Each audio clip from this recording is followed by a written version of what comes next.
بسم الله الرحمن الرحيم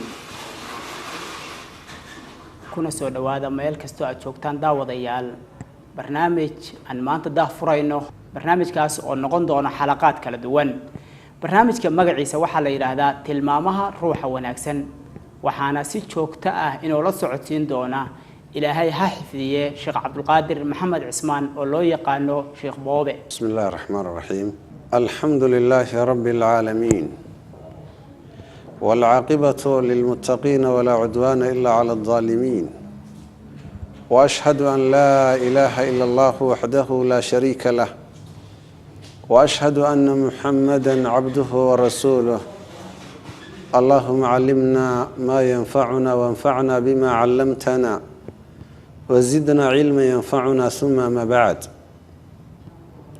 إن شاء الله تعالى كلمات كينو waxay ku saabsanaan doonaan tilmaamaha qofka wanaagsan tilmaamaha qofka wanaagsan laga doonayo waa tilmaamo alle subxaanahu wa tacaala sharcigeena uu ku amaanay oo kitaabka quraanka iyo sunnada nabiga sallallahu alayhi wasallam lagu amaanay tilmaamahaasi waxay noqon doonaan insha Allah taala xalaqaad iyo fadhiyo kala duwan laakiin insha Allah taala tilmaanta koowaad ee aynu ka hadlaynaa waxa weeye waa sifada iyo tilmaanta loo yaqaan sifatul amaana ruuxu inuu amaano leeyahay waa shay kitaabka ilaahay iyo sunnada nabiga salawaatullaahi wasalaamu calayhi ay ammaaneen caqliga iyo fidradana inay wanaagsan tahay lagu garanayo bashariyada dhammaanteedna ay isla ogoshahay ruuxu hadduu ammaano leeyahay inuu yahay ruux wanaagsan oo qiimo leh tilmaanta ama sifatul amaana ruuxu inuu ruux aamina u yahay ama tilmaanta uu ku sifoobo inay tahay tilmaan iyo sifo aad u qiimo badan waxa ku tusinaya ilaahi subhanahu wa ta'ala bashariyada cidi uu ka doortay oo anbiyada ah cida bulshada ugu qiimaha badan oo cidi ilaahi subhanahu wa ta'ala uu doortay waxiga iyo risaalada uu u doortay ayuu ilaahi ku amaanay subhanahu wa ta'ala shan nabi suuratu shu'ara sida lagu kulmiyay nabiyullaahi nuux iyo nabiyullaahi ibraahim shucayb iyo saalix ayaa ilaahi subxaanahu wa tacaala markuu ka waramayay fariintii ay khalqiga gaadhsiinayeen baa ilaahi subxaanahu wa tacaala wuxuu noo tilmaamay inay bini aadamka ay u sharaxayeen iyo dadkii risaalada ay gaadhsiinayeen inay dad aaminiina yihiin waxa ilaahay quraanka uu ku yidhi subxaanahu wa tacaala innii lakum rasuulun amiin nabi walba wuxuu lahaa waxaan idinka idiin ahay rasuul aamina oo xilkan iyo takaaliiftan la saaray risaaladan iyo fariintan loo soo dhiibay lagu aaminay nabi nuux kale wuxuu lahaa wa ana lakum nasihun amiin waxaan ahay mid idin nasaxaynaya samaha iyo wanaagan idin faraya waliba waxaan ahay mid la aaminay oo risaaladan iyo xilkan lagu aaminay nabiyullaahi muusa alayhi wa ala nabiyina afdalu salati wa tasliim gabadhii shucayb uu dhalay markay amaanaysay waxay tiri yaa abati istajirhu inna khayra man istajarta alqawiyyu alamiin abe ninkan shaqaalayso shaqaalan u baahannahay hawsha inuu nooga soo bixi karana waxaa ku tusinaya laba tilmaamood bay ku tilmaantay oo bashariyadu aanay ka maarmin markay wax qabanayaan إن خير من استأجرت القوي الأمين روحات شقاليسته أما مسؤولية يحل روح الله درو يعني وحال لقى مرمان إنه قوي هي aqoontii shaygaana uu leeyahay aaminna uu yahay oo ruux ammaano leh uu yahay. malaa'igta ilaahay subxaanahu wa tacaala kuwa ugu qiimaha badan sida malakul jibriil oo kale ilaahay wuxuu ku ammaanay inuu aamin yahay. وإنه لتنزيل رب العالمين نزل به روح الأمين على قلبك لتكون من المنذرين. إلهي وحده سبحانه وتعالى قرآنك waxaa laga soo dejiyey allihii uunkan abuuray xaggiisa laga soo dejiyey, waxaana la soo degay ruuxdii aaminka ahayd ayaa loo soo dhiibay allah subxaanahu wa tacaala xaggiisa uu ka yimi. fariintan ruux aamina loo soo dhiibo malakul jibriil ah, ruux aamina qalbigiisa lagu aaminay calaa qalbika litakuuna min almundiriin, yani qalbigaagu ku soo dejiyey si aada uga mid noqoto yacni rususha kuwa digaya ee ummadahoodii u digaya. fariintaasaa lagugu soo dhiibay. jibriil marka waxaa lagu ammaanay sifatu lamaana.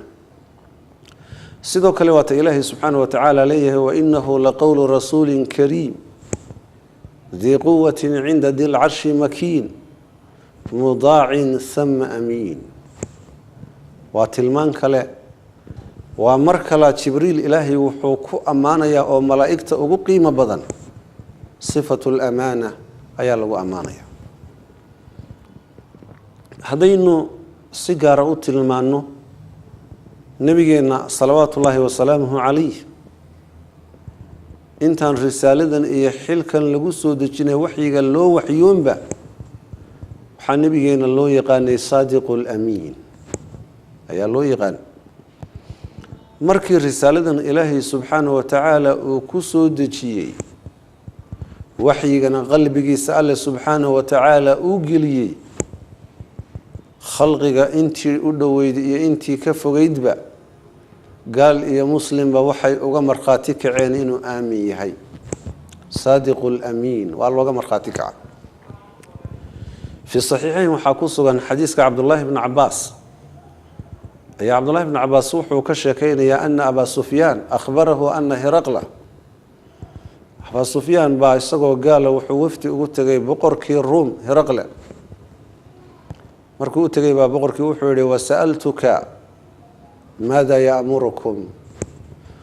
abu sufyaan waxaan ku weydiiyey ninkani muxuu idin faraa, awaamirta uu idin sheego maxaa ka mida. wazacamta wuxuu yihi fazacamta waxaad sheegatay marka annahu ya'murukum bisalaati wasidqi waalcafaaf wawafaa'i bilcahdi wa aadaa'i alamaana. inuu idin faro salaad, inuu idin faro sidqi iyo run, inuu idin faro xaaraanta inaad ka dhowrsoontaan, wuxuu idin sidoo kale inuu idin faro cahdiga iyo ballanta inaad oofisaan, wa aadaa'i alamaana iyo ammaanada inaad gudataan. waxaa la mid a nebigeenna salawaatu ullaahi wasalaamu calayhi isagaaba ka markhaati kacay inuu aamin yahay. xadiiska abu daa-uud iyo tirmidi ay warinayaan ayaa nebigu salawaatu ullaahi wasalaamu calayhi wuxuu labisnaa oo uu xidhnaa nebigeennu salawaatu ullaahi wasalaamu calayhi laba maro oo xoogaa qallafsan oo qidriya. marka labadaa maro markuu nebigu ku dhidido xoogaa jidhkiisay ku dhegi jireen. caaisha marka tale u soo jeedisay nebigeenna salawaatu ullaahi wasalaamu caleyh waxay ku tidhi ninkan yuhuudiga maad u tagtido laba maroo fiicfiican maad ka soo qaadatid oo ka soo dayn qaadatid, marka ilaahay uu kuu fududeeyana maad iska bixisid. ninkii yuhuudiga ahaa buu nebigu salawaatu ullaahi wasalaamu caleyh u cidiray. yuhuudigii baa marka wuxuu yidhi isagoo nebigeenna salawaatu ullaahi wasalaamu caleyh inuu dhaleeceeyo doonaya ayuu wuxuu yihi laqad calimtu, waxaan ogaaday buu yidhi annahu yuriidu bidihaabi maali, yacni waxaan ogaaday inuu doonayo an yadhaba bimaali aw daraahimi, inuu la tago xoolahayga ama xoogaa shilimadaydan inuu qaato ayuu doonayaa, waan fahmay buu yidhi. yahuudi maxaad ka taqaan? markaasaa nebigu salawaatu ullahi wasalaamu caleyh wuxuu yihi kadaba, been buu sheegay. wallaahi laqad calima, ilaahay baan ku dhaartay wuxuu og yahay annii atqaahum lilaah, yacnii inaan ahay ruuxa ilaahay ugu cabsi badan, xagga ammaanadana midka ugu gudashada badan inaan ahaybu ogyahay. wa adaahum lilamaana, xagga ammaanadana ruuxa ugu gudashada badan inaan ahay wuu og yahay yahuudigu, ayuu yihi nebigu salawaatu ullahi wasalaamu caleyh. inay tilmaam fiican tahay waxaad ku garanaysaa bini aadamka iyo bashariyada oo dhan baa isku waafaqsan ruuxa aaminka ah inuu yahay ruux qiimo badan. bal hadda saxaabadii nebiga salawaatu ullaahi wasalaamu caleyh iyo jiilkii nebi maxamed uu barbaarinayay ceelka saafiga uu ka waraabiyey, bal iyagana aan eegno. saxiixeynka waxaa ku sugan nebigeenna salawaatu ullaahi wasalaamu caleyh waxaa u yimi wafdu bani najaar, wafdigii cafwan nimankii nasaarada ahaa wufuudoodii baa u yimi. najraan nimankii la odhan jiray ayaa u yimi, wufuudoodii baa u timi. markaasaa nebigu salawaatu ullaahi wasalaamu caleyh wuxuu yihi la abcahanna ilaykum amiinan xaqa amiin, yacni waxaan idiin soo dirayaa, waxaan safiir idinka dhigayaa ruux aamin oo ammaanadiisu yacni markaa lagu kalsoon yahay oo ay dhab tahay. fastashrafa laha asxaabu nabiyi sala allahu calayhi wasalam fabacasa abaa cubayda. nebigu salawaatu ullaahi wasalaamu calayhi saxaabadiisii oo dhan baa u hanqaltaagay, maxaa yeele waa tilmaan aada iyo aada u qiimo badan. nin waliba wuxuu doonayaa bal ruuxa aaminka ahi in isaga uu noqdee la dirayo. saxaabadii markay hanqal taageen nebigu wuxuu diray abu cubayda. abu cubayda maxaa lagu doortay? muxuu nebigu halbeeg iyo qiyaas uga dhigay? karateeriyadiisa iyo waxa lagu xushay maxay ahayd? nebigu wuxuu yihi salawaatu ullahi wasalaamu caleyh ina likulli ummatin amiin wa amiinu hadihi lumma abu cubayda. ummad waliba waxay leedahay yacni ruux aamina ayay leedahay, ruuxa aaminkaee ummaddanina waa abu cubayda, ayuu nebigu yihi salawaatu ullahi wasalaamu caleyh. ammaanada nebigu salawaatu ullahi wasalaamu caleyhi qowl iyo ficilba wuu u fuliyey. axaadiistiisa waxaa ka mid a nebiga salawaatu ullahi wasalaamu caleyh, ibnu xibaan iyo axmed iyo ibn abi shayba fi liimaan waxay warinayaan min xadiisi anas ibnu malik inuu nebigu yihi salawaatu ullahi wasalaamu caleyh laa iimaana liman laa amaanata lah walaa diina liman laa cahda lah. wuxuu nebigu yihi salawaatu ullahi wasalaamu caleyh iimaan male oo iimaankiisu ma dhammaystirna ruuxaan ammaano lahayn, diin male ruuxaan cahdi iyo ballan lahayn. waa labada shay ee aada yacni mujtamacaadka islaamiga ah akhlaaqiyaadka aada uga sii burburaya ee uga sii yacni markaa uga sii baaba-aya wey. bal ammaanada oo lagu hibeeyo waxay kaaga qiimo badan tahay sifadan oo lagu hibeeyo adduunka iyo waxa guudkiisa saaran oo ku dhaafay. waxaa kaaga qiimo badan inuu ruux aamina ilaahay uu kaa dhigo. dabaraani fii mucjamihi, imaamu axmedna fii musnadi, ibnu cadiy iyo ibnu casaakir iyo keyrkood waxay warinayaan inuu nebigu yihi salawaatu ullaahi wasalaamu caleyhi arbacun idaa kunna fiika falaa calayka maa faataka min addunya. afar arrimood haddii ilaahay uu kuu hibeeyo waxba kuma dhibayo wixii ku dhaafay ee adduunye ah.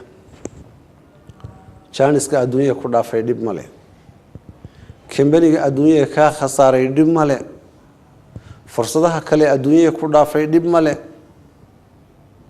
adduunyadii waxaa muqaarano loo samaynayaa walaalayaal ammaanada iyo sifadan ruuxa ilaahay uu ku sifeeyo iyo adduunyadii oo dhan. afar tilmaamood oo adduunyadii oo dhan ka qiimo badan baa nebigu tilmaamaya. waxaa ugu horeysay xifdu amaana wa sidqu xadiisin wa xusnu khaliiqatin wa cifatu madcamin. ama wacifatu ducma labada riwaayadood waxaad naga khusaysa marka inuu ilaahay subxaanahu wa tacaala uu kuu hibeeyo ammaanada ruux xifdiya inuu kaa dhigo marka ammaanada laga hadlayo dadku waxay u haystaan oo uga fekerayaan cilaaqaadka bini aadamka iyo mucaamalaadka bini aadamka dhex mara inay ammaanadu ay ku kooban tahay laakiin ammaanadu intaa way ka xeel dheer tahay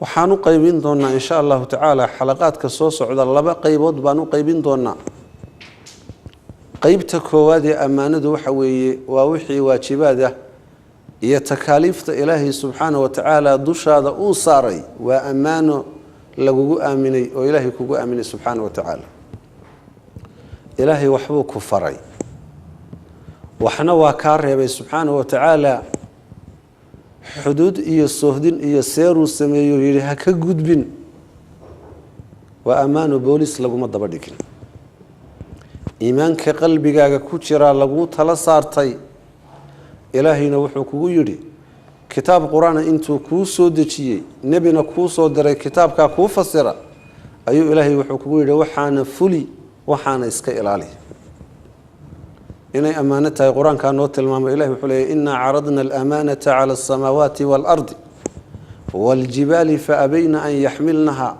waashfaqna minha waxamalaha alinsaanu inahu kaana daluuman jahuula ilahi wuxuu leeyahay ammaanadii atakaaliifu sharciya waxaanu u bandhignay samaawaadka iyo arlada iyo buurahaanu u bandhignay way diideen inay xambaaraan xilka iyo mas-uuliyaddaana way ka cabsadeen waxaa xambaaray oo dusha u ritay insaankana waxaa lagu yaqaanaa inahu kaana daluuman jahuula waa mid dulmi badan oo jaahil ah oo waxyaabaha ma'aalaadka iyo waxyaabaha ka ratibmaya xilkan uu qaaday aan inta badan garanayn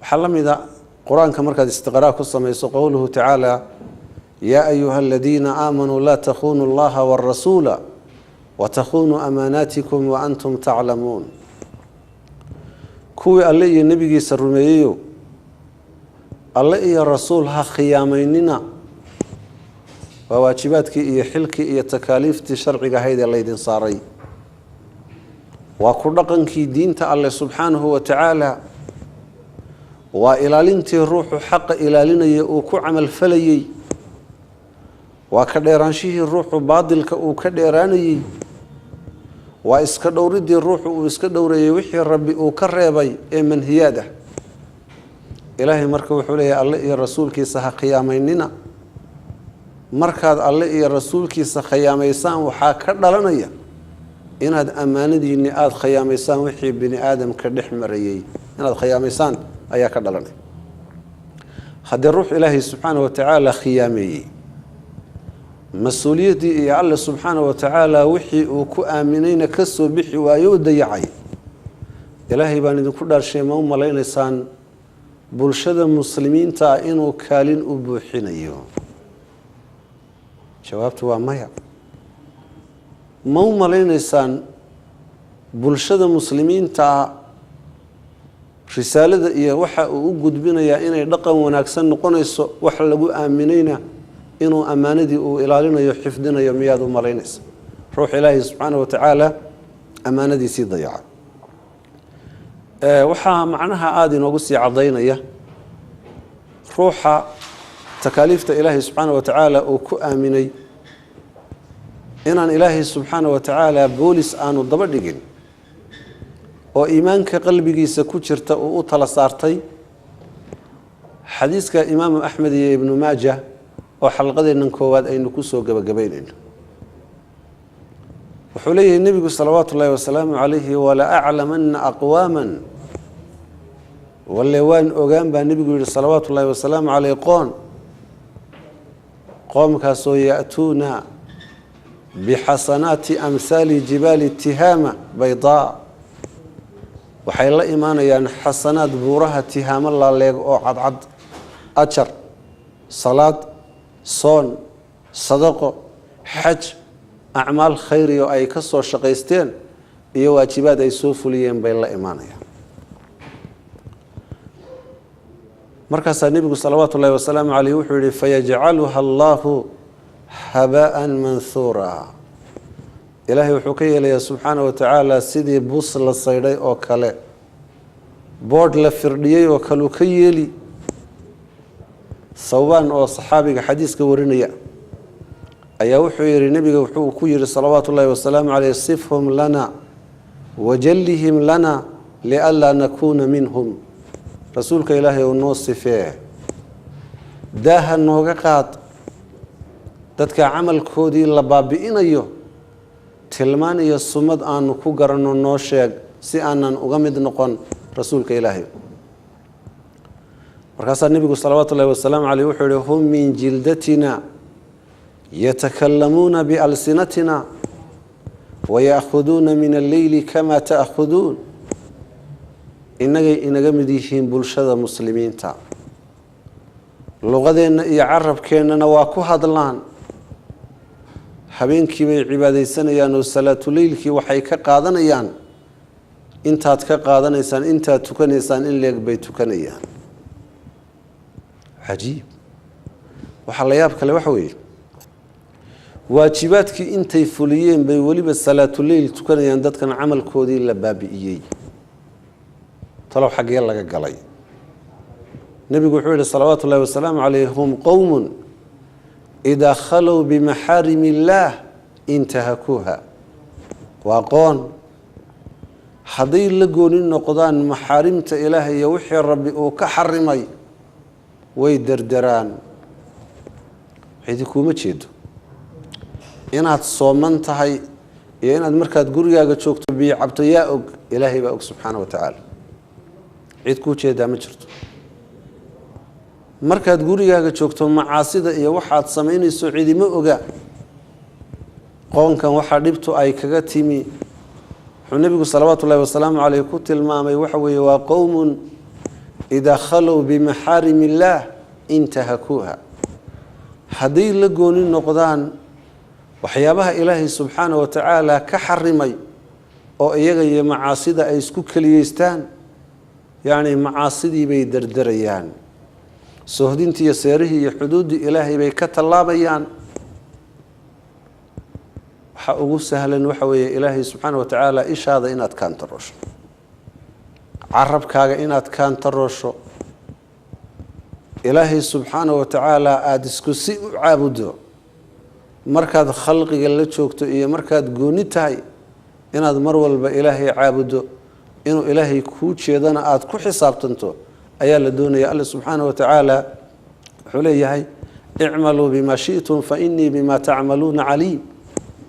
yacni waxaad doontaan sameeya. macaasidaa loo banaynaya maya ee waan idiin jeedaaye waxaad doontaan sameeyo alla leeyahay subxaana wa tacaala. marka sifatu lamaana ikhwatii fillaah way ka xeel dheer tahay mucaamalaadka bini aadamka dhex mara.